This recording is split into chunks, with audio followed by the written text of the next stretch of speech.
Hi friends, ബയോടെക്കിന്റെ പുതിയൊരു വീഡിയോയിലേക്ക് എല്ലാ കൂട്ടുകാർക്കും സ്വാഗതം. നമ്മുടെ CU/CET പോണ്ടിച്ചേരിയും ഹൈദരാബാദ് സെൻട്രൽ യൂണിവേഴ്സിറ്റി അടക്കം എൻട്രൻസുകളൊക്കെ എത്തി. അപ്പോൾ നമ്മുടെ ഇന്നത്തെ വീഡിയോ എന്ന് പറയുന്നത് ഒരു ക്വസ്റ്റ്യൻ പേപ്പർ ഡിസ്കഷൻ ആണ്, previous year question paper analysis ആണ്. അപ്പോൾ നിങ്ങൾ ഒരുവിധം സിലബസ് ഒക്കെ കവർ ചെയ്തിട്ടുണ്ടാകും എന്ന് വിചാരിക്കുന്നു. നമ്മളിപ്പോൾ വീഡിയോസ് ഒക്കെ ഇട്ടുകൊണ്ടിരിക്കുന്നുണ്ട്. ഇപ്പോൾ ഇൻസ്ട്രുമെന്റേഷൻ ഒക്കെ കവർ ചെയ്ത് ഇൻസ്ട്രുമെന്റേഷൻ ഒക്കെ ഒരുവിധം കംപ്ലീറ്റ് ചെയ്യുന്നത് തന്നെ പറയാം. അപ്പോൾ അതുപോലെ തന്നെ മറ്റു ടോപ്പിക്കുകളും കവർ ചെയ്യുന്നുണ്ട്. അപ്പോൾ നിങ്ങൾക്ക് ഈ ഒരു ക്വസ്റ്റ്യൻ പേപ്പർ വെച്ച് നിങ്ങൾക്ക് എത്രത്തോളം ആൻസർ ഒക്കെ കിട്ടുന്നുണ്ട്, അതുപോലെ തന്നെ അങ്ങനത്തെ കാര്യങ്ങളൊക്കെ നിങ്ങൾക്ക് മനസ്സിലാക്കാൻ വേണ്ടി പറ്റും.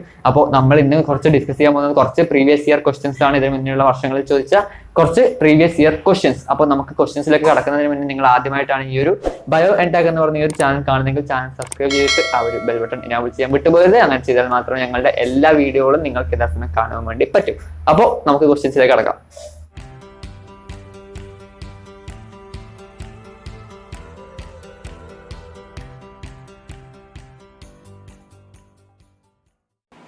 ആദ്യത്തെ question: Some bacteria are metabolically active in hot springs because option A, they are able to maintain a cooler internal temperature. Option B, high temperatures make catalysis unnecessary. Option C, their enzymes have high optimal temperatures. Option D, their enzymes are completely insensitive to temperature. അപ്പോൾ ഇതിന്റെ option answer എന്ന് പറയുന്നത് option C ആണ്. their enzymes have high optimal temperatures. അടുത്ത question: Which is the reducing agent in the following reaction? Pyruvate plus NADH plus H plus gives lactate plus NAD plus. അപ്പോൾ ഈ ഒരു റിയാക്ഷനിൽ എന്താണ് reducing agent എന്ന്? Option A oxygen, option B NADH, option C NAD plus, option D lactate. അപ്പോൾ ഇതിന്റെ ശരിക്കുള്ള answer എന്ന് പറയുന്നത് ഓപ്ഷൻ ബി ആണ്. അതായത് NADH ആണ് ഈ ഒരു റിയാക്ഷനിൽ ഉള്ള ഒരു റെഡ്യൂസിങ് ഏജന്റ് എന്ന് പറയുന്നത്. അടുത്ത question: The immediate energy source that drive ATP synthesis by ATP synthase during oxidative phosphorylation is option A, the oxidation of glucose and other organic compounds. Option B, the flow of electrons down the electron transport chain. Option C, the affinity of oxygen for electrons. Option D, the H plus concentration gradient across the inner mitochondrial membrane. ഇതിന്റെ answer എന്ന് പറയുന്നത് option D ആണ്. അതായത് the H plus concentration gradient across the inner mitochondrial membrane. അടുത്ത question: The final electron acceptor of the electron transport chain that functions in oxidative phosphorylation is option A, oxygen, option B, pyruvate, option C, water, option D, ADP. അപ്പോൾ ഇതിന്റെ answer എന്ന് പറയുന്നത് option A ആണ്. അതായത് oxygen ആണ് ഇതിന്റെ ഒരു ശരിക്കുള്ള ഉത്തരം എന്ന് പറയുന്നത്. അടുത്ത ചോദ്യം ഞാൻ വായിക്കാം. Which of the following is a true distinction between fermentation and cellular respiration? Option A, only respiration oxidizes glucose. Option B, NADH is oxidized by the electron transport chain in respiration only. Option C, fermentation but not respiration is an example of catabolic pathway. Option D, substrate level phosphorylation is unique to fermentation.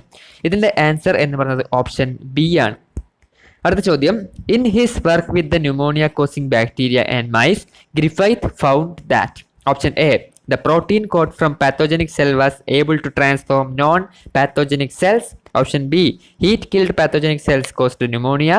Option C, some substance from pathogenic cells was transferred to non-pathogenic cell making them pathogenic. Option D, the polysaccharide coat of bacteria caused pneumonia. ഇതിന്റെ answer എന്ന് പറയുന്നത് option C ആണ്. അടുത്ത ചോദ്യം: Synthesis of a new DNA strand usually begins with option A, an RNA primer. Option B, DNA primer. Option C, DNA ligase. Option D, an Okazaki fragment.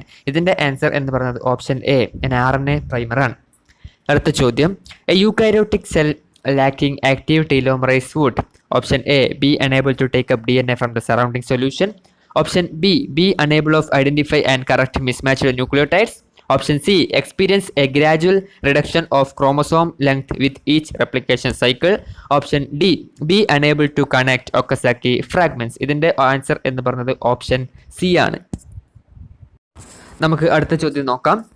Many cells in the body divide only rarely.